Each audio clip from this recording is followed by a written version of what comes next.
Health Secretary, DG ICMR, and Additional Secretary from the Ministry of Health for the weekly briefing from the Ministry of Health and Family Welfare. So I'll request the Secretary to start the briefing.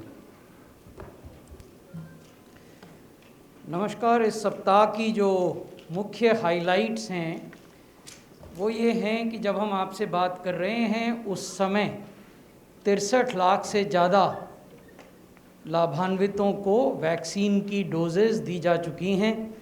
जब हम कहते हैं कि 63 लाख से ज़्यादा लाभान्वित, तो इसका अर्थ है कि ये वो हेल्थ केयर वर्कर्स हैं और फ्रंटलाइन वर्कर्स हैं। 63,10,194 जिनको कि पहला डोज़ वैक्सीन का दिया गया है। दूसरा डोज़ हम 13 फरवरी से देना प्रारंभ करेंगे। दूसरी जो महत्वपूर्ण बात है वो ये कि हमारे देश में जो कोविड के एक्टिव केसेस हैं उनकी संख्या लगातार जो घट रही है, अब वो घटकर 1,50,000 से भी कम हो गई है। तीसरी महत्वपूर्ण बात यह है कि जो औसत प्रतिदिन की मृत्यु कोविड की वजह से होती है वो पिछले सप्ताह घटकर 96 हो गई है। ये हम आपको आगे विस्तार से बताएंगे कि कैसे week on week the number of Covid deaths nationally have shown a significant decline. जो क्यूमुलेटिव पॉजिटिविटी रेट है वो 5.35% हो गया है और ये भी लगातार घट रहा है। ये बड़ी पिक्चर है देश में कोविड के स्टेटस की। अगर हम देखें 7,800 के करीब केसेस पर मिलियन हैं। एक्टिव केसेस केवल 1.32% हैं कुल केसेस के। जैसा मैंने कहा कि 1.5 लाख से कम हो गए हैं। 1,43,000 एक्टिव केसेस हैं। मृत्यु 112 पर मिलियन हैं और टेस्ट्स 20 करोड़ से ज़्यादा हो चुके हैं। 1,46,800 से अधिक टेस्ट प्रति मिलियन हुए हैं। पॉजिटिविटी लगातार घट रही है। अगर आप वीकली पॉजिटिविटी को देखें तो ये 2% से कम है और अगर आप क्यूमुलेटिव पॉजिटिविटी को देखें तो ये 5.35% है। केस फेटिलिटी रेट भी लगातार गिर रहा है। 1.43 is the cumulative case fatality rate. मृत्यु दर 1.43% है और अगर आप पिछले सप्ताह के मृत्यु दर को देखें तो ये 1% से भी कम हो गया है। तो ये अपने आप में एक बड़ी अचीवमेंट है जो कि राज्य सरकारों, संघ शासित क्षेत्रों और भारत सरकार के सहयोग से संभव हो पाया है। अभी भी 2 राज्य ऐसे हैं, जैसा हमने पिछले सप्ताह भी आपको बताया था, केरल और महाराष्ट्र, जहां देश के कुल एक्टिव केसेस के 71% केसेस हैं। 65,000 से कुछ अधिक केस केरला में हैं और 35,000 से कुछ अधिक केस महाराष्ट्र में हैं।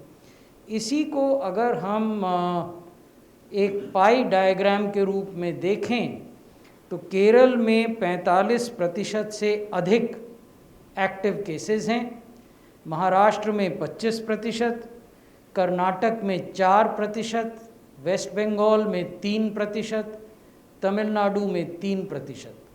तो ये स्थिति एक्टिव केसेस की है।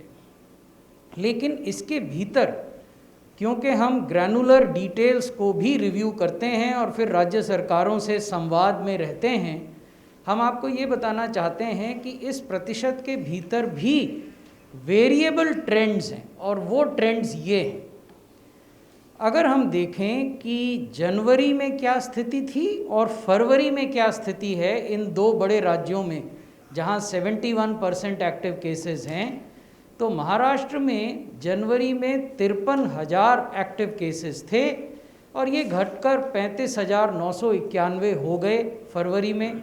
सो there is a gradual decline, but in absolute numbers Maharashtra still contributes the second largest number of active cases in the country. Kerala के केस में मामला कुछ उलट है। केरल में जनवरी में 64,000 से कुछ अधिक एक्टिव केसेस थे और फरवरी में वो बढ़ गए घटने की बजाय और 65,670 हो गए। तो हम लगातार राज्यों से संपर्क में रहते हैं और उन्हें बताते हैं कि किस प्रकार की कंटेनमेंट की कार्रवाई, किस प्रकार की सर्वेलेंस की कार्रवाई, किस प्रकार की ट्रीटमेंट की कार्रवाई उनको करनी चाहिए ताकि इन नंबर्स पर, इस संख्या पर नियंत्रण पाया जा सके। लेकिन तस्वीर का एक दूसरा पहलू भी है। There is a brighter side of the picture also, which is that there are 33 states and UTs in the country which have less than 5,000 cases. So the range is from 4,600 cases in West Bengal to 5 cases in Arunachal Pradesh. तो ये बताता है कि देश के बहुत बड़े हिस्से में 33 राज्यों में और संघ शासित क्षेत्रों में 5,000 से भी कम केस, एक्टिव केस रह गए हैं। 15 राज्य और यूटीज़ ऐसे हैं जिन्होंने पिछले 24 घंटे में कोई भी नई मृत्यु कोविड से रिपोर्ट नहीं की है, और 7 राज्य और यूनियन टेरिटरीज ऐसे हैं जिन्होंने पिछले 3 हफ्ते में कोविड से होने वाली कोई मृत्यु रिपोर्ट नहीं की है। ये 7 कौन से राज्य और यूटीज़ हैं? ये हैं अंडमान, अरुणाचल प्रदेश, त्रिपुरा, दादरा एंड नागर हवेली, मिज़ोरम, नागालैंड और लक्षद्वीप। 15 राज्यों की भी जानकारी हमारे पास है, लेकिन वो हम आपसे अलग से शेयर कर सकते हैं। ये मैं आप इशारा कर रहा था जब मैंने प्रारंभ में आपको बताया था कि वीकली डेथ रेट बहुत तेज़ी से घट रहा है।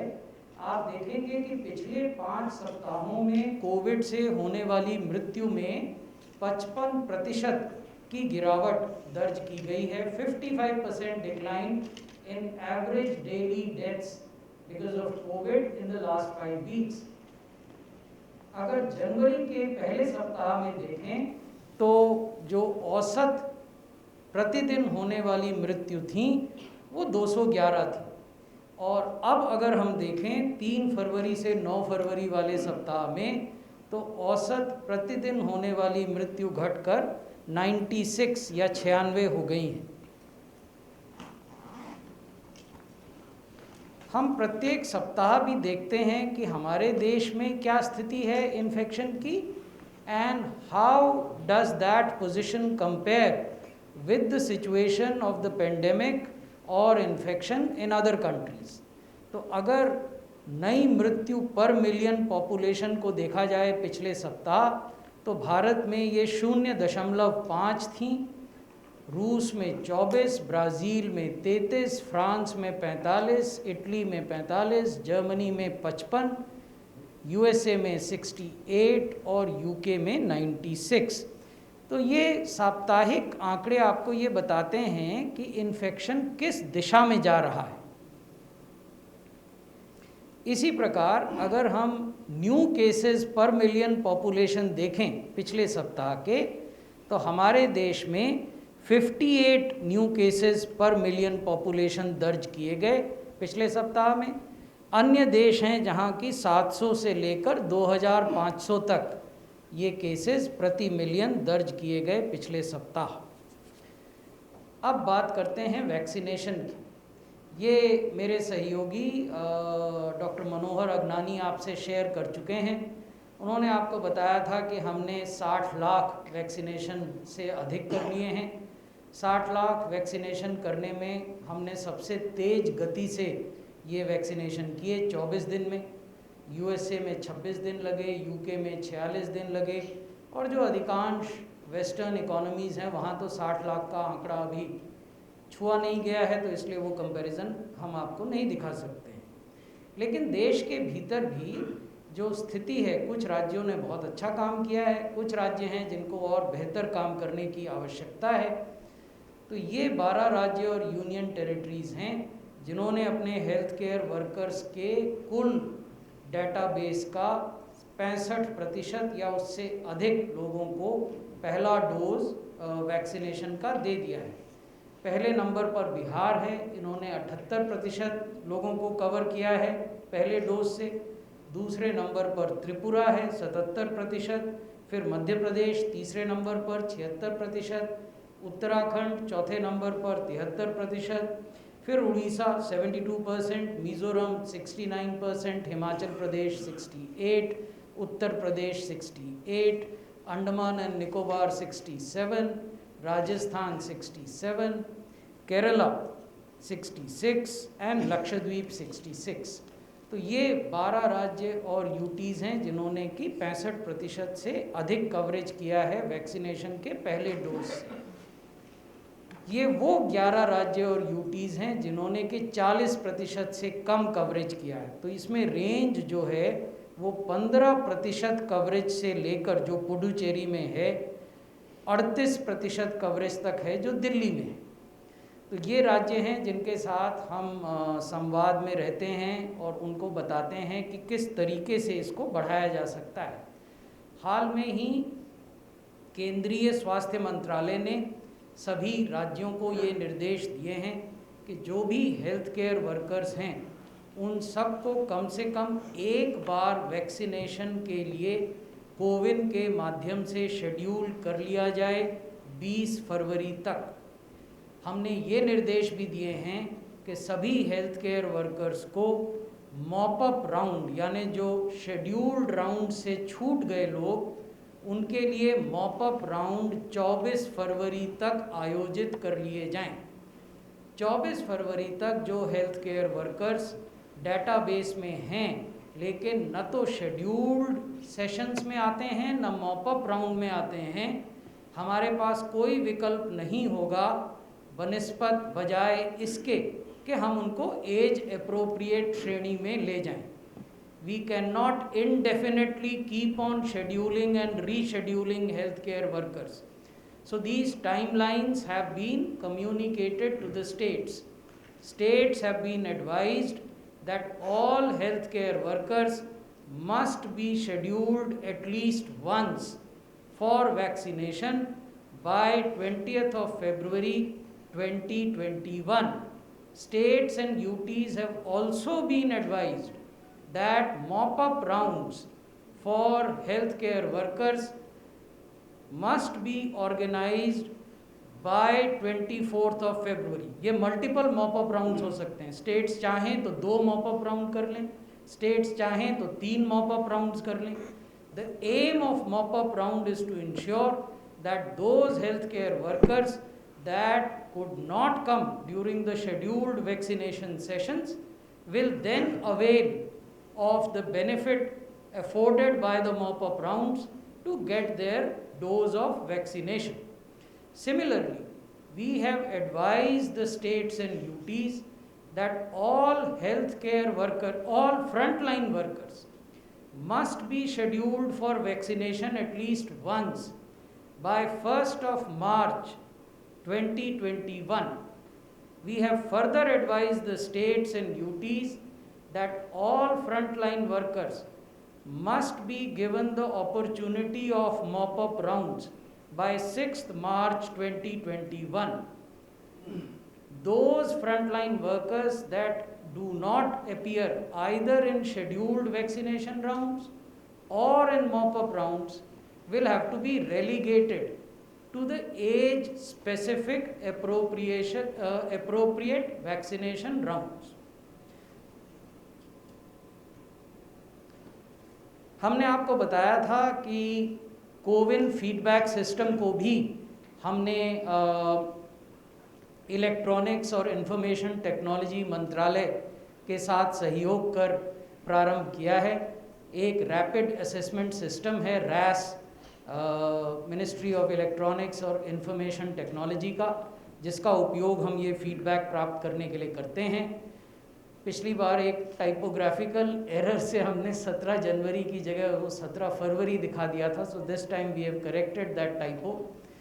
तो ये पूरी प्रक्रिया 17 जनवरी को प्रारंभ हुई थी। इसमें पर्सनलाइज्ड SMS जाते हैं उन सभी व्यक्तियों को जिनको कि पहली डोज वैक्सीन की मिली है, और उनसे 5 सवाल पूछे जाते हैं। उन 5 सवालों के वो स्क्रीनशॉट मैंने आपको दिखाए हैं, और उनको एक URL भी उसी SMS में जाता है जिससे वो फीडबैक अपना दे सकते हैं।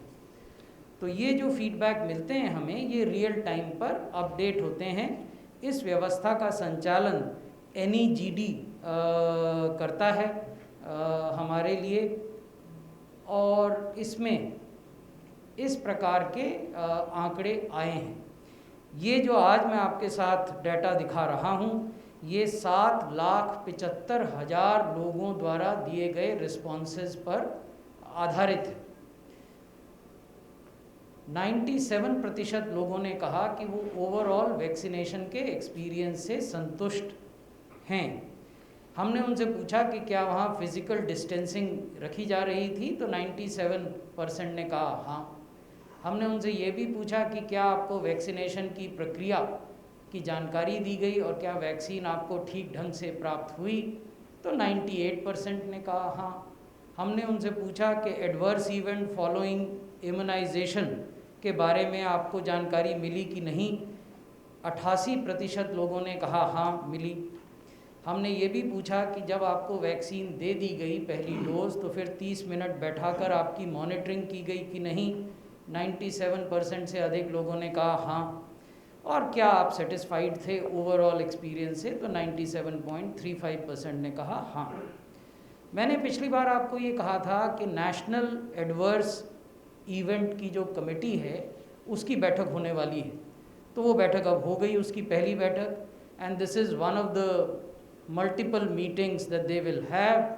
Let me now share what transpired in the first meeting of the national level AEFI committee. So the meeting of the National Adverse Event Following Immunization Committee met on 5th February 2021. They discussed 8 AEFI cases and they found that, and out of those 8 cases, there were 2 cases of deaths and 3 of hospitalization. In hospitalized cases, all 3 had recovered completely and were discharged. 2 cases were diagnosed as anaphylaxis, उसको उन्होंने classify किया। वैसे ही एक case को syncope के रूप में उन्होंने डायग्नोस किया, उसके बारे में भी हमने जानकारी दी है। डेथ के केसेस में उन्होंने पाया कि ये वैक्सीनेशन से रिलेटेड नहीं हैं, लेकिन 2 मामलों में पाया कि वैक्सीनेशन से रिलेटेड नहीं है, उसके भी डिटेल हमने आपको दिए हैं। 3 मामलों में उन्होंने कहा कि जो हिस्टोपैथोलॉजी और केमिकल एनालिसिस की रिपोर्ट है वो अभी तक उपलब्ध नहीं हुई राज्य सरकारों से, तो वो मंगवाई जाए, जो कि राज्य सरकारें अब उनको देंगी और उसके आधार पर फिर वो निर्णय लेंगे। इसका एक स्टैंडर्ड टेम्पलेट हम बना रहे हैं, जिसके आधार पर हम प्रोएक्टिवली इस इंफॉर्मेशन को पब्लिक डोमेन में रखेंगे। तो ये मैं आज आपके साथ साझा करना चाहता था। बहुत बहुत धन्यवाद। धन्यवाद सर। तो मैं रिक्वेस्ट करता हूँ मेंबर हेल्थ नीति आयोग से सर। धन्यवाद। आज की इस साप्ताहिक रिपोर्ट में 3 बिंदु उभर के आए हैं कि पेंडेमिक की सिचुएशन लगातार सेटिस्फैक्ट्री है, केसेस गिर रहे हैं और बहुत खुशी की बात है कि अब हम कंसिस्टेंटली 100 से नीचे डेथ रिपोर्ट हो रही हैं और वो और भी घटती जा रही हैं। और ये भी आपको ज्ञात होगा कि 24 घंटों में दिल्ली में कोई डेथ नहीं हुई है, ये भी एक रिमार्केबल बात है। तो पेंडेमिक की दृष्टि से देखा जाए तो कंसिस्टेंट गेन्स हैं। देश ने बहुत हद तक इस सिचुएशन को कंट्रोल में किया है और इसको कंट्रोल इसका बनाए रखना है। हम अभी भी जानते हैं, जो पीछे सीरियल सर्वे हुआ है, कि 70% से ज़्यादा अभी भी हम ससेप्टेबल हैं ओवरऑल। जो घने शहर हैं, मेट्रोपॉलिटन सिटीज़ हैं, जहाँ पे महामारी का जोर बहुत ज़्यादा रहा, वहाँ सीरो पॉजिटिविटी हाई है। लेकिन बहुत बाकी जो हमारी ज्योग्राफी है, पॉपुलेशन है, उसमें हमें अभी भी बहुत कॉशियस रहना है और अपनी हर्ड इम्यूनिटी को हमने वायरस की इन्फेक्शन से नहीं, वैक्सीन के लगने से बनाना है। तो ये एक पहला मैसेज है। दूसरा, वैक्सीन के साथ में ये उभर के आती हैं 2-3 चीज़ें कि एक, आज काफ़ी कॉन्फिडेंस के साथ कहा जा सकता है that the strategy to implement vaccination program and the experience of vaccination is now consistently very highly rated by people. बहुत अच्छी तरह से सुचारू रूप से जो एक वायदा था सरकार का कि सुचारू रूप से वैक्सीन दिया जाएगा, बारी बारी से, सीमलेस, क्राउडिंग के बिना, वो अगर आप डेटा देखें और आपका जो भी अपनी इंफॉर्मेशन भी होगी, तो एक बात साफ हो गई है कि सिस्टमेटिकली इस वैक्सीन को हमें लागू करना, और 10,000 से भी ज़्यादा साइट्स में आज कर रहे हैं, और 4-5 लाख तक हम भी कर चुके हैं दिन में। तो सुचारू रूप से होना हमें कॉन्फिडेंस देता है। और आज हम ये भी कह सकते हैं कि इसी एक्सपीरियंस को लेके अब हम तेज़ गति से जो हमारा मेन तीसरा ग्रुप है उसकी तरफ हम बढ़ने के लिए पूरी तरह से अग्रसर हो रहे हैं। और आपको धीरे धीरे उसके बारे में अगली मीटिंग्स में हम बताना चाहेंगे कि वो तैयारी कहाँ तक पहुँच गई है और वो सब काम कैसे होगा। तो सुचारू रूप से हुआ है और सेटिस्फैक्शन हुई है। जैसे आपने देखा कि लगभग 100% सेटिस्फैक्शन है। किसी भी सर्विस में इतनी सेटिस्फैक्शन होना एक गोल होता है, मंशा होती है, लेकिन कर पाएँ ये आज बहुत सामने जब आता है तो बड़ी सेटिस्फैक्शन की बात है और प्राइड की बात है हम सब के लिए। दूसरा ये भी आप देख रहे हैं कि गति पकड़ रहे हैं, 63 लाख से ज़्यादा वैक्सीनेशन हो गए हैं और 1 करोड़ की तरफ बढ़ जाएंगे बहुत तेज़ी से अगले कुछ ही दिनों में। तो जिस स्पीड पे ये फेज़ को प्लान किया गया था, ये मन में रखते हुए कि हमें अपने सिस्टम को सुदृढ़ करना है, हम उसी स्पीड से और शायद उससे भी तेज़ से चल भी रहे हैं और अपने माइलस्टोन भी अचीव हो रहे हैं और सुचारू रूप भी बन गया है। और अब ये स्पीड जो है एकदम से जब और तेज़ गति पकड़ेगी एकदम से अगले कुछ हफ्तों में आने पे, क्योंकि हमने बड़ा समूह अब कवर करना है, उसको करेंगे। कहना चाहेंगे आज बहुत इम्पॉर्टेंट बात कही है कि हमारे जो स्वास्थ्य कर्मी हैं और जो फ्रंटलाइन वर्कर्स हैं उनसे रिक्वेस्ट है कि अगर आप छूट गए हैं और आपको इनवाइट किया गया था, आपका एक मौका और है, क्योंकि जब आगे बढ़ना है नंबर इतना ज़्यादा होगा तो, और जो विशेष ध्यान दिया गया है हेल्थ केयर वर्कर्स और फ्रंटलाइन वर्कर्स को, ये जो टाइम रखा गया था इसको इस्तेमाल करते हुए आज हम सब निवेदन करते हैं कि जो छूट गए हैं वो आप अपना लें। उनको एक बार फिर रिक्वेस्ट की जाएगी कोविन के द्वारा, लेकिन फिर उसके बाद हम आगे बढ़ जाएंगे और फिर जो मेन पॉपुलेशन 26 करोड़ की कवर करनी है उसको जब करना है तो फिर उस वक्त ज़्यादा कंडेंस काम हो रहा होगा। तो इसको हमें एक माइंडफुल रहना है कि ये ग्रुप जिनको मौका मिला है वो अपने इस ऑप्शन को एक्सरसाइज करें। तीसरी और लास्ट चीज़ वो सामने ये भी आ रही है, जैसे आज का डेटा दिखाया गया, AFI का सिस्टम आपके सामने लाया गया है, ये दिखाता है कि सिस्टमैटिक तरीके से प्रावधान बना हुआ है, system has been created, systematic scientific approach is being exercised for the adverse effects being experienced by the recipients of the vaccine. आज पिछली बारी भी मैंने आपसे बताया था कि हमारा जो AFI का कुल जो नंबर है, रेट है, वो 1% से भी कम है।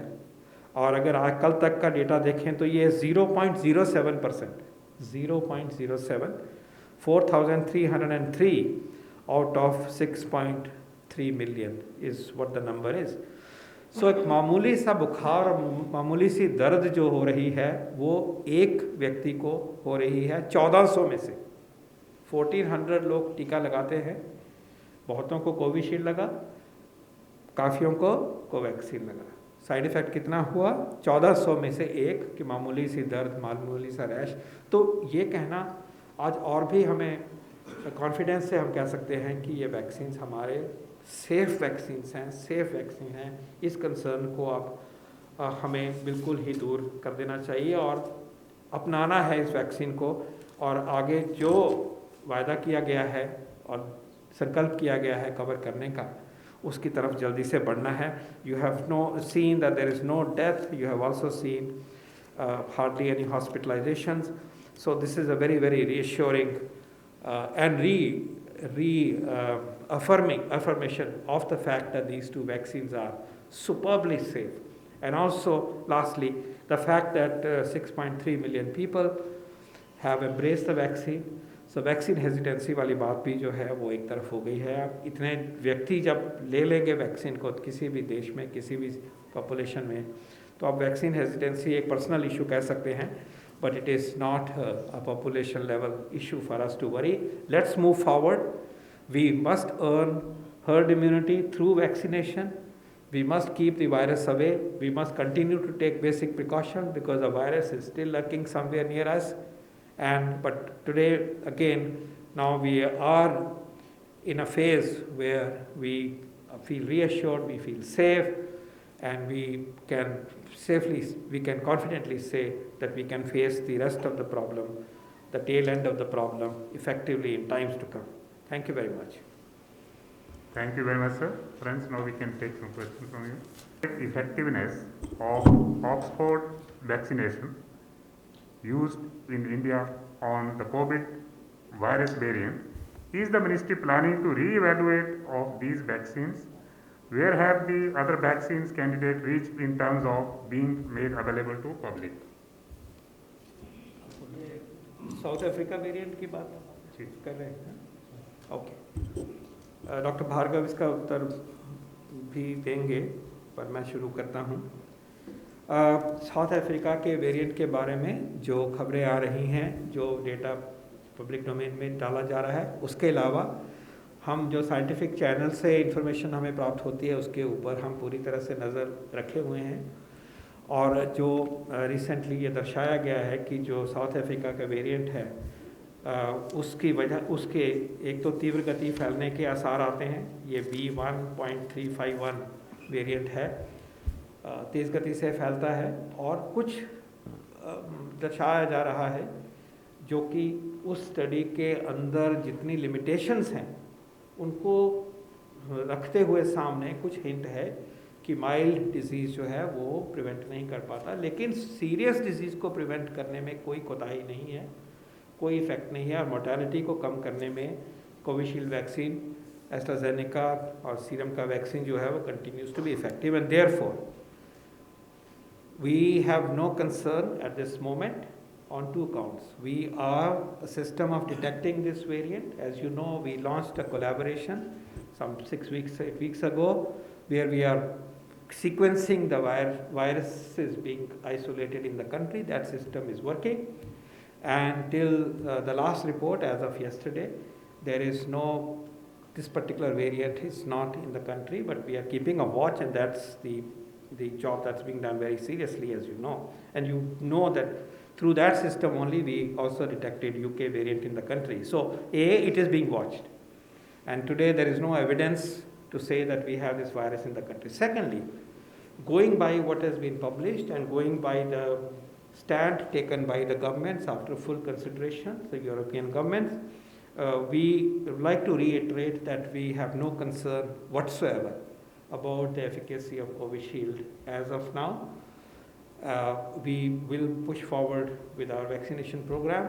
Our vaccination program is robust and valid, and I assure you that we are going ahead and we are not worried at this moment. We will intensify our surveillance and we will be watching other developments in due course. Sir, would you like to add?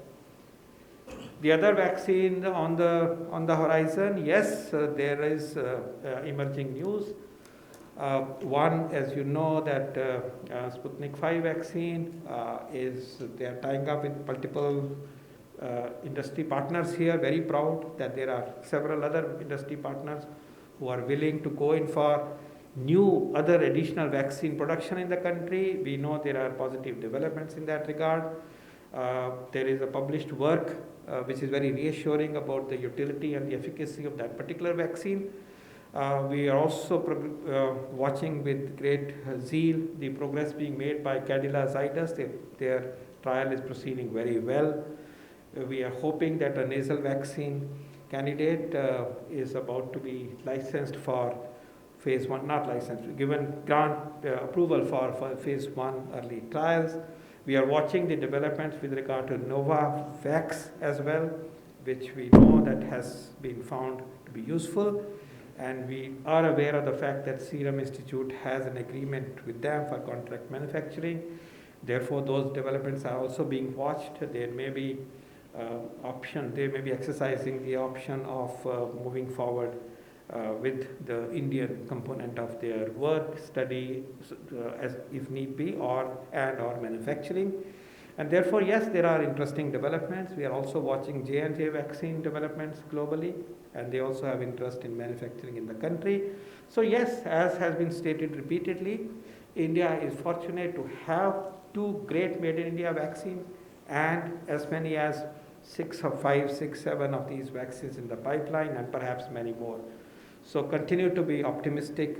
We would like us to be optimistic about the next stage of vaccine availability as well. Thank you. Number 10. So since there are so many vaccines in the pipeline, is there any clarity on when we can be looking at vaccines being available outside of the national program in private pharmacies? This situation will become clear as we move along. The first and the foremost and comprehensive goal is to achieve the public health priority vaccination of 300 million, that is 30 crore people. That is the public health goal for which the vaccine stockpile has to be channeled on priority. Now, if the vaccine availability is over and above this, other options and other approaches will be examined. As the scene appears to be, we still have to wait for a few months before any of these vaccines become available through emergency use authorization. But yes, in time to come, there is a great hope of other options being available. But at this point in time, the public health objective of protecting our health system and frontline worker system for pandemic control, and to protect the large population from not being a candidate for mortality should they get COVID-19 disease, is the public health priority, and that is the focus right now. Number 16. अजी sir ये सवाल है कि sir आपने कहा कि mop up round हो जाए, तो यानी आप लोग चाहते हैं तब तक जो हेल्थ केयर वर्कर और फ्रंटलाइन वर्कर हैं उनके पहला डोज को एडमिनिस्ट्रेट हो जाए और वो ख़त्म हो जाए, उसके बाद दूसरे की शुरुआत की जाए? इसको थोड़ा क्लेरिफाई कर दीजिए सर थोड़ा सा। मैंने तो बहुत साधारण भाषा में समझाया था, मैं एक बार फिर से समझा देता हूँ। ऐसा लगता है कि शायद मैं नहीं समझा पाया। हमने राज्यों को ये परामर्श दिया है कि प्रत्येक हेल्थ केयर वर्कर को कम से कम एक बार कोविन के माध्यम से वैक्सीनेशन के लिए शेड्यूल किया जाए। ये पहला परामर्श। ये प्रक्रिया 20 फरवरी तक पूर्ण हो जानी चाहिए। दूसरा परामर्श ये दिया है कि आपने किसी भी हेल्थ केयर वर्कर को शेड्यूल किया, वो हेल्थ केयर वर्कर किसी भी कारणवश शेड्यूल्ड तिथि पर, शेड्यूल्ड स्थान पर, शेड्यूल्ड समय में नहीं पहुंच पाए, तो उनकी सुविधा के लिए आप मॉपअप राउंड्स आयोजित कर सकते हैं, यानी एक से अधिक मॉपअप राउंड्स आयोजित कर सकते हैं। ये भी परामर्श दिया कि ये मॉपअप राउंड्स 24 फरवरी तक आयोजित कर लिए जाएं। इसके अलावा फ्रंट लाइन वर्कर्स के लिए प्रत्येक फ्रंट लाइन वर्कर को एक बार कोविन के माध्यम से वैक्सीनेशन के लिए शेड्यूल कर दें 1 फरवरी तक। अब हो सकता है वो आएँ ना आएँ, तो उनके लिए भी मॉपअप राउंड की सुविधा है। ये मॉपअप राउंड 6 फरवरी तक आयोजित कर लिए जाएं। आशा है अब आप समझ गए होंगे। 157, last question. Good evening. Mr. Bhushan, can you please give a breakup of how many more doses are we procuring now that the second dose will also start soon? You see, this is a continuous process. So whatever figure I give you today will change in the near future. So what we can do is that when we interact with you next time, for both the vaccine manufacturers, we could share with you what is our plan going ahead in terms of logistics relating to procurement. So that we will do. But this is something that would continue month on month. So it's not a one-off or one-time exercise where we procure upfront and then do nothing. So this is a fortnightly, monthly procurement exercise which takes into consideration the total amount procured, the total amount consumed, and the shelf life of the vaccine doses which have been procured. Thank you very much, sir.